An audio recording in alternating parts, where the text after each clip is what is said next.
ॐ श्री परमात्मने नमः। अथ प्रथमोऽध्यायः। अर्जुन विषाद योगः। धृतराष्ट्र उवाच धर्मक्षेत्रे कुरुक्षेत्रे समवेतायुयुत्सवः मामकाः पाण्डवाश्चैव किमकुर्वत सञ्जय। सञ्जय उवाच दृष्ट्वा तु पाण्डवानीकं व्यूढं दुर्योधनस्तथा आचार्यमुपसंगम्य राजा वचनमब्रवीत् पश्यैतां पाण्डुपुत्राणाम् आचार्यमहतीं च मूं व्यूढां द्रुपदपुत्रेण तव शिष्येन धीमता अत्र शूरा महेश्वासाः भीमार्जुनसमायुधि युयुधानो विराटश्च द्रुपदश्च महारथः धृष्टकेतुश्चेकितानः काशीराजश्च वीर्यवान् पुरुजित् कुन्तिभोजश्च शैब्यश्च नरपुङ्गवः युधामन्युश्च विक्रान्तः उत्तमौजाश्च वीर्यवान् सौभद्रो द्रौपदेयाश्च सर्व एव महारथाः अस्माकं तु विशिष्टाये तानि बोधद्विजोत्तम नायका मम सैन्यस्य संज्ञार्थं तान् ब्रवीमि ते भवान् भीष्मश्च कर्णश्च कृपश्च समितिञ्जयः अश्वत्थामा विकर्णश्च सौमदत्तिस्तथैव च अन्ये च बहवः शूराः मदर्थे त्यक्तजीविताः नानाशस्त्रप्रहरणाः सर्वे युद्धविशारदाः अपर्याप्तं तदस्माकं बलं भीष्माभिरक्षितं पर्याप्तं त्विदमेतेषां बलं भीमाभिरक्षितम् अयनेषु च सर्वेषु यथाभागमवस्थिताः भीष्ममेवाभिरक्षन्तु भवन्तः सर्व एव हि तस्य सञ्जनयन् हर्षं कुरुवृद्धः पितामहः सिंहनादं विनद्योच्चैः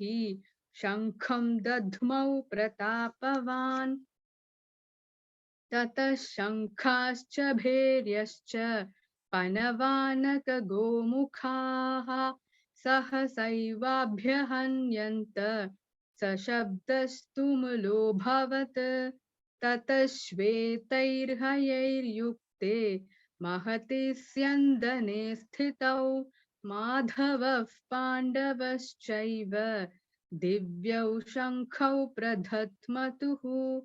पाञ्चजन्यं हृषीकेशः देवदत्तं धनञ्जयः पौण्ड्रं दध्मौ महाशङ्खं भीमकर्मावृकोदरः अनन्तविजयं राजा कुन्तीपुत्रो युधिष्ठिरः नकुलः सह देवश्च सुघोषमणिपुष्पकौ काश्यश्च परमेश्वासः शिखण्डी च महारथः धृष्टद्युम्नो विराटश्च सात्यकिश्चापराजितः द्रुपदो द्रौपदेयाश्च सर्वशः पृथिवीपते सौभद्रश्च महाबाहुः शङ्खान् दध्मुः पृथक् पृथक् सघोषोधार्तराष्ट्राणां हृदयानि व्यधारयत् नभश्च पृथिवीं चैव तुमुलो व्यनुनादयन् अथ व्यवस्थितान् दृष्ट्वा धार्तराष्ट्रान् कपिध्वजः प्रवृत्ते शस्त्रसम्पाते धनुरुद्यम्य पाण्डवः हृषीकेशं तदा वाक्यम् इदमाह महीपते अर्जुन उवाच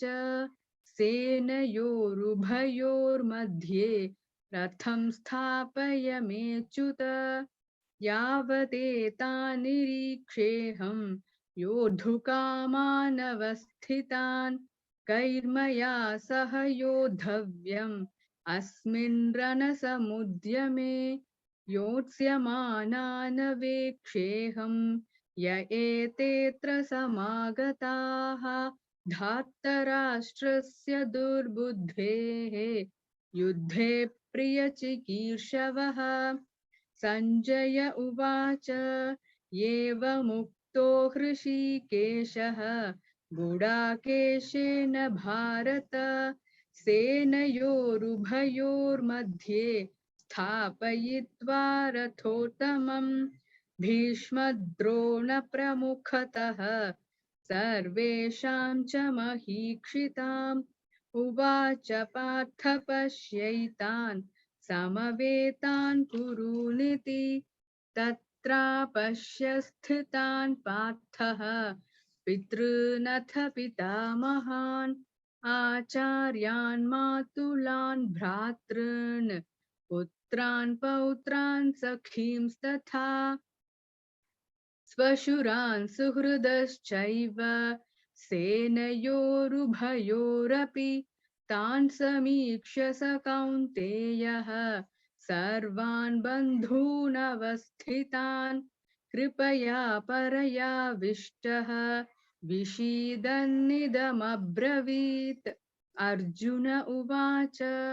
दृष्ट्वेमं स्वजनं कृष्ण युयुत्सुं समुपस्थितम् सीदन्ति मम गात्राणि मुखं च परिशुष्यति वेपथुश्च शरीरे मे रोमहर्षश्च जायते गाण्डीवं स्रंसते हस्तात् त्वक्चैव परिदह्यते न च शक्नोम्यवस्थातुं भ्रमतीव च मे मनः निमित्तानि च पश्यामि विपरीतानि केशव न च श्रेयोनुपश्यामि हत्वा स्वजनमाहवे न काङ्क्षे विजयं कृष्ण न च राज्यं सुखानि च किं नो राज्येन गोविन्द किं भोगैर्जीवितेन वा येषामर्थे काङ्क्षितं नः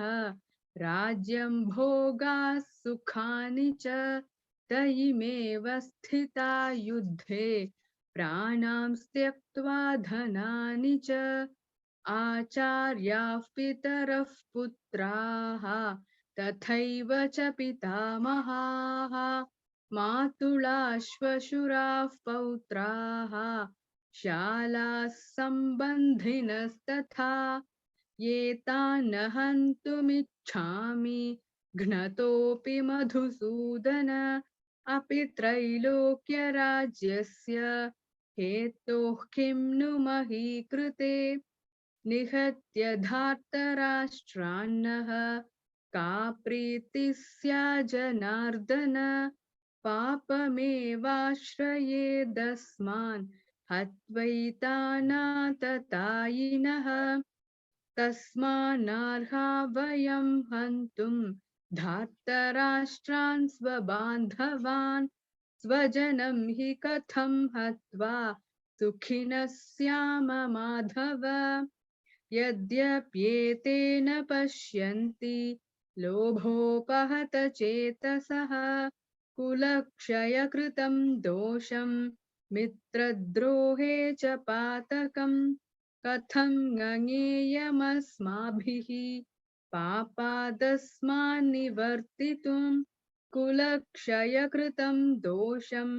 प्रपश्यद्भिर्जनार्दन कुलक्षये प्रणश्यन्ति कुलधर्माः सनातनाः धर्मे नष्टे कुलं कृत्स्नम् अधर्मोऽभिभवत्युत अधर्माभिभवात् कृष्ण प्रदुष्यन्ति कुलस्त्रियः स्त्रीषु दुष्टासु वार्ष्णेय जायते वर्णसङ्करः संकरो नरकायैव कुलघ्नानां कुलस्य च पतन्ति पितरो ह्येषां लुप्तपिण्डोदकक्रियाः दोषैरेतैः कुलघ्नानां वर्णसङ्करकारकैः उत्साद्यन्ते जातिधर्माः कुलधर्माश्च शाश्वताः उत्सन्नकुलधर्माणां मनुष्याणां जनार्दन नरके नियतं वासः भवतीत्यनुशुश्रुम अहो बत महत्पापं कर्तुं व्यवसिता वयं यद्राज्यसुखलोभेन हन्तुं स्वजनमुद्यताः यदि मामप्रतीकारम् अशस्त्रं शस्त्रपाणयः धार्तराष्ट्रारणे हन्युः तन्मे क्षेमतरं भवेत् सञ्जय उवाच एवमुक्त्वार्जुनः सङ्ख्ये रथोपस्थ उपाविशत् विसृज्य शशरं चापं शोकसंविघ्नमानसः ॐ तत्सदिति श्रीमद्भगवद्गीतासु उपनिषत्सु ब्रह्मविद्यायां योगशास्त्रे श्रीकृष्णार्जुन संवादे अर्जुन विषाद योगो नाम प्रथमोऽध्यायः। ॐ श्री परमात्मने नमः। अथ द्वितीयोऽध्यायः सांख्ययोगः। संजय उवाच तं तथा कृपयाविष्टम् अश्रुपूर्णाकुलेक्षणं विषीदन्तमिदं वाक्यम् उवाच मधुसूदनः। श्रीभगवानुवाच कुतस्त्वाकश्मलमिदं विषमे समुपस्थितम् अनार्यजुष्टमस्वर्ग्यम् अकीर्तिकरमर्जुन क्लैब्यं मास्मगमः पार्थ नैतत्त्वय्युपपद्यते क्षुद्रं हृदय दौर्बल्यं त्यक्त्वोत्तिष्ठ परन्तप। अर्जुन उवाच कथं भीष्ममहं सासङ्ख्ये द्रोणं च मधुसूदन यिषुभिः प्रतियोत्स्यामि पूजार्हा वरिसूदन गुरुन् हत्वा हि महानुभावान्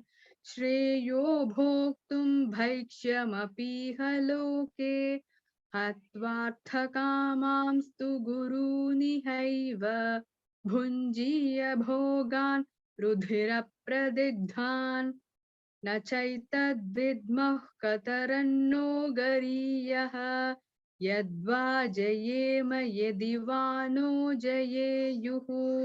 यानेव हत्वा न जिजीविषामः तेव स्थिताः प्रमुखे धार्तराष्ट्राः कार्पण्यदोषोपहतः स्वभावः पृच्छामि त्वां धर्मसम्मूढचेताः यच्छ्रेयस्यान्निश्चितं ब्रूहि तन्मे शिष्यस्तेऽहं शाधि मां त्वां प्रपन्नम् न हि प्रपश्यामि ममापनुद्यात् यच्छोकमुच्छोषणमिन्द्रियाणाम् अवाप्य भूमावसपत्नमृद्धं राज्यं सुराणामपि चाधिपत्यम्। सञ्जय उवाच एवमुक्त्वा हृषीकेशं गुडाकेशः परन्तप न योत्स्य इति गोविन्दम् उक्त्वा तूष्णीं बभूवः तमुवाच हृषीकेशः प्रहसन्निव भारत सेनयोरुभयोर्मध्ये विषीदन्तमिदं वचः श्रीभगवानुवाच अशोच्यानन्वशोचस्त्वं प्रज्ञावादांश्च भाषसे गतासून गतासूंश्च नानुशोचन्ति पण्डिताः न त्वेवाहं जातु नासं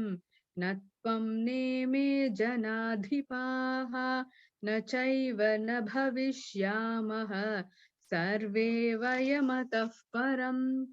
देहिनोऽस्मिन् यथा देहे कौमारं यौवनं जरा तथा देहान्तरप्राप्तिः धीरस्तत्र न मुह्यति मात्रा स्पर्शास्तु कौन्तेय शीतोष्णसुखदुःखदाः आगमपायिनो नित्याः तां स्थितिक्षस्व भारत यं हि न व्यथयन्त्येते पुरुषं पुरुषर्षभ समदुःखसुखं धीरं सोऽमृतत्वाय कल्पते नासतो विद्यते भावः नाभावो विद्यते सतः उभयोरपि दृष्टोऽन्तः त्वनयोस्तत्त्वदर्शिभिः अविनाशि तु तद्विद्धि येन सर्वमिदं ततं विनाशमव्ययस्यास्य न कश्चित् कर्तुमर्हति अन्तवन्त इमे देहाः नित्यस्योक्ताः शरीरिणः अनाशिनो प्रमेयस्य तस्माद्युध्यस्व भारत य एनं वेत्ति हन्तारं यश्चैनं मन्यते हतम् उभौ तौ न विजानीतः नायं हन्ति न हन्यते न जायते म्रियते वा कदाचित् नायं भूत्वा भविता वा न भूयः अजो नित्यः शाश्वतोऽयं पुराणः न हन्यते हन्यमाने शरीरे वेदा विनाशिनं नित्यं य एनमजमव्ययं कथं स पुरुषः पार्थ कं घातयति हन्तिकं वासांसि जीर्णानि यथा विहाय नवानि गृह्णाति नरोपराणि तथा शरीराणि विहाय जीर्णान्यन्यानि संयाति नवानि देहि नैनं छिन्दन्ति शस्त्राणि नैनं दहति पावकः न चैनं क्लेदयन्त्यापः न शोषयति मारुतः अच्छेद्योऽयमदाह्योऽयम् अक्लेद्यो शोष्य एव च नित्यः सर्वगतस्थाणुः अचलोऽयं सनातनः अव्यक्तोऽयमचिन्त्योऽयम् अविकार्योऽयमुच्यते तस्मादेवं विदित्वैनं नानुशोचितुमर्हसि अथ चैनं नित्यजातं नित्यं वा मन्यसे मृतं तथापि त्वं महाबाहो नैवं शोचितुमर्हसि जातस्य हि ध्रुवो मृत्युः ध्रुवं जन्म मृतस्य च तस्मादपरिहार्येऽर्थे न त्वं शोचितुमर्हसि अव्यक्तादीनि भूतानि व्यक्तमध्यानि भारत अव्यक्तनिधनान्येव तत्र का परिदेवना आश्चर्यवत् पश्यति कश्चिदेनं आश्चर्यवत् वदति तथैव चान्यः आश्चर्यवच्चैनमन्यः शृणोति श्रुत्वाप्येनं वेद न चैव कश्चित् देहि नित्यमवद्योऽयं देहे सर्वस्य भारत तस्मात् सर्वाणि भूतानि न त्वं शोचितुमर्हसि स्वधर्ममपि चावेक्ष्य न विकम्पितुमर्हसि धर्म्याधियुद्धात् श्रेयोऽन्यत् क्षत्रियस्य न विद्यते यदृच्छया चोपपन्नं स्वर्गद्वारमपावृतं सुखिनः क्षत्रियाः पार्थ लभन्ते युद्धमीदृशम् अथ चेत्त्वमिमं धर्म्यं सङ्ग्रामं न करिष्यसि ततः स्वधर्मं कीर्तिं च हित्वा पापमवाप्स्यसि अकीर्तिं चापि भूतानि कथयिष्यन्ति ते व्ययाम् सम्भावितस्य चाकीर्तिः मरणादतिरिच्यते भयादृणातु परतं मंस्यन्ते त्वां महारथाः येषां च त्वं बहुमतः भूत्वा यास्यसि लाघवम् अवाच्यवादांश्च बहून् वदिष्यन्ति तवाहिताः निन्दन्तस्तव सामर्थ्यं ततो दुःखतरं नु किम् हतो वा प्राप्स्यसि स्वर्गं जित्वा वा भोक्ष्यसे महीम् तस्मादुत्तिष्ठ कौन्तेय युद्धाय कृतनिश्चयः सुखदुःखे समे कृत्वा लाभालाभौ जयाजयौ ततो युद्धाय युज्यस्व नैवं पापमवाप्स्यसि येषा ते भिहिता साङ्ख्ये बुद्धिर्योगे त्विमां शृणु बुद्ध्या युक्तो यया पार्थ कर्मबन्धं प्रहास्यसि नेहाभिक्रमणाशोऽस्ति प्रत्यवायो न विद्यते स्वल्पमप्यस्य धर्मस्य त्रायते महतो भयात् व्यवसायात्मिका बुद्धिः येकेह कुरु नन्दन बहुशाखा ह्यनन्ताश्च बुद्धयो व्यवसायिनाम् यामिमां पुष्पितां वाचं प्रवदन्त्यविपश्चितः वेदवादरताः पार्थ नान्यदस्तीति वादिनः कामात्मानः स्वर्गपराः जन्मकर्मफलप्रदां क्रियाविशेषबहुलां भोगैश्वर्यगतिं प्रति भोगैश्वर्यप्रसक्तानां तयापहृतचेतसां व्यवसायात्मिका बुद्धिः समाधौ न विधीयते त्रैगुण्यविषया वेदाः निस्त्रैगुण्यो भवार्जुन निर्द्वन्द्वो नित्यसत्त्वस्थः निर्योगक्षेम आत्मवान् यावानर्थवुदपाने सर्वतः सम्प्लुतोदके तावान् सर्वेषु वेदेषु ब्राह्मणस्य विजानतः कर्मण्येवाधिकारस्ते मा फलेषु कदाचन मा कर्मफलहेतुर्भूः मा ते सङ्गोऽस्त्वकर्मणि योगस्थः कुरु कर्माणि सङ्गं त्यक्त्वा धनञ्जय सिद्ध्यसिद्ध्योः समो भूत्वा समत्वं योग उच्यते दूरेण ह्यवरं कर्म बुद्धियोगात् धनञ्जय बुद्धौ शरणमन्विच्छ कृपणा फलहेतवः बुद्धियुक्तो जहातीह उभे सुकृतदुष्कृते तस्माद्योगाय युज्यस्व योगः कर्मसु कौशलम् कर्मजं बुद्धियुक्ता हि फलं त्यक्त्वा मनीषिणः जन्मबन्धविनिर्मुक्ताः पदं गच्छन्त्यनामयम् यदा ते मोहकलिलं बुद्धिर्व्यतितरिष्यति तथा गन्तासि निर्वेदं श्रोतव्यस्य श्रुतस्य च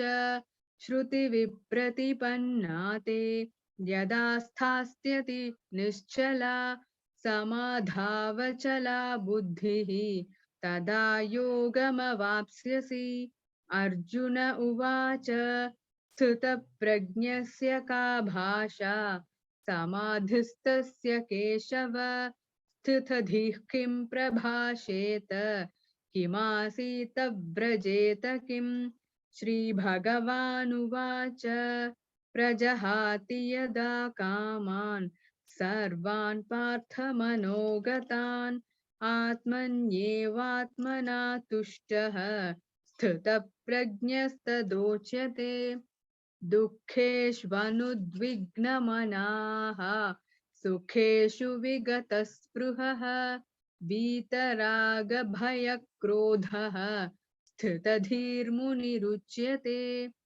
यः सर्वत्राणभिस्नेहः तत्तत्प्राप्य शुभाशुभम् नाभिनन्दति न द्वेष्टि तस्य प्रज्ञा प्रतिष्ठिता यदा संहरते चायं कूर्मोऽङ्गानीव सर्वशः इन्द्रियाणीन्द्रियार्थेभ्यः तस्य प्रज्ञा प्रतिष्ठिता विषया विनिवर्तन्ते निराहारस्य देहिनः रसवर्जं रसोऽप्यस्य परं दृष्ट्वा निवर्तते यततो ह्यपि कौन्तेय पुरुषस्य विपश्चितः इन्द्रियाणि प्रमाथीनि हरन्ति प्रसभं मनः तानि सर्वाणि संयम्य युक्त आसीत मत्परः वशे हि यस्येन्द्रियाणि तस्य प्रज्ञा प्रतिष्ठिता ध्यायतो विषयान् पुंसः सङ्गस्तेषूपजायते सङ्गात् सञ्जायते कामः कामात् क्रोधोऽभिजायते क्रोधात् भवति सम्मोहः सम्मोहात् स्मृतिविभ्रमः स्मृतिभ्रंशात् बुद्धिनाशः बुद्धिनाशात् प्रणश्यति रागद्वेषवियुक्तैस्तु विषयानिन्द्रियैश्चरन् आत्मवश्यैर्विधेयात्मा प्रसादमधिगच्छति प्रसादे सर्वदुःखानां हानिरस्योपजायते प्रसन्नचेतसो ह्याशु बुद्धिः पर्यवतिष्ठते नास्ति बुद्धिरयुक्तस्य न चायुक्तस्य भावना न चाभावयतः शान्तिः अशान्तस्य कुतः सुखम् इन्द्रियाणां हि चरतां यन्मनोनुविधीयते तदस्य हरति प्रज्ञां वायुर्नावमिवाम्भसि तस्माद्यस्य महाबाहो निगृहीतानि सर्वशः इन्द्रियाणीन्द्रियार्थेभ्यः तस्य प्रज्ञा प्रतिष्ठिता या निशा सर्वभूतानां तस्यां जागर्ति संयमी यस्यां जागृति भूतानि सा निशा पश्यतो मुनेः आपूर्यमाणमचलप्रतिष्ठं समुद्रमापः प्रविशन्ति यद्वत् तद्वत् कामायं प्रविशन्ति सर्वे स शान्तिमाप्नोति न कामकामी विहाय कामान्यः सर्वान् पुमांश्चरति निःस्पृहः निर्ममो निरहङ्कारः स शान्तिमधिगच्छति येषा ब्राह्मी स्थितिः पार्थ नैनां प्राप्य विमुह्यते स्थित्वा स्यामन्तकालेऽपि ब्रह्मनिर्वाणमृच्छति ॐ तत्सदिति श्रीमद्भगवद्गीतासु उपनिषत्सु ब्रह्मविद्यायां योगशास्त्रे श्रीकृष्णार्जुनसंवादे सांख्ययोगो नाम द्वितीयोऽध्यायः। ॐ श्रीपरमात्मने नमः। अथ तृतीयोऽध्यायः कर्मयोगः। अर्जुन उवाच जायसि चेत् कर्मणस्ते मता बुद्धिर्जनार्दन तत्किं कर्मणि घोरे मां नियोजयसि केशव व्यामिश्रेणेव वाक्येन बुद्धिं मोहयसीव मे तदेकं वद निश्चित्य येन श्रेयोऽहमाप्नुयाम् श्रीभगवानुवाच लोकेऽस्मिन् द्विविधा निष्ठा पुरा प्रोक्ता मया नघ ज्ञानयोगेन साङ्ख्यानां कर्मयोगेन योगिनां न कर्मणामनारम्भात् नैष्कर्म्यं पुरुषोऽश्नुते न च सन्न्यस्सनादेव सिद्धिं समधिगच्छति न हि कश्चित् क्षणमपि जातु तिष्ठत्य कर्मकृत् कार्यते ह्यवशः कर्म सर्वः प्रकृतिजैर्गुणैः कर्मेन्द्रियाणि संयम्य य आस्ते मनसा स्मरन् इन्द्रियार्थान् विमूढात्मा मिथ्याचारः स उच्यते यस्त्विन्द्रियाणि मनसा नियम्य भरतेऽर्जुन कर्मेन्द्रियैः कर्मयोगम् असक्तः स विशिष्यते नियतः कुरु कर्म त्वं कर्मज्यायो ह्यकर्मणः शरीरयात्रापि च ते न प्रसिद्ध्येद कर्मणः यज्ञार्थात् कर्मणोऽन्यत्र लोकोऽयं कर्म बन्धनः तदर्थं कर्म कौन्तेय मुक्तसङ्गः समाचर सह यज्ञाः प्रजा सृष्ट्वा पुरोवाच प्रजापतिः अनेन प्रसविष्यध्वं येषवोस्त्विष्ठ कामधुक् देवान् भावयतानेन ते देवा भावयन्तु वः परस्परं भावयन्तः श्रेयः परमवाप्स्यथ इष्टान् भोगान् हि वो देवाः दास्यन्ते यज्ञभाविताः तैर्दत्तानप्रदायैभ्यः यो भुङ्क्तेस्तेन एव सः यज्ञशिष्टाशिनः सन्तः मुच्यन्ते सर्वकिल्बिषैः भुञ्जते ते त्वघं पापाः ये पचन्त्यात्मकारणात् अन्नाद् भवन्ति भूतानि पर्जन्यादन्नसम्भवः यज्ञाद् भवति पर्जन्यः यज्ञः कर्म समुद्भवः कर्म ब्रह्माद्भवं विद्धि ब्रह्माक्षरसमुद्भवं तस्मात् सर्वगतं ब्रह्म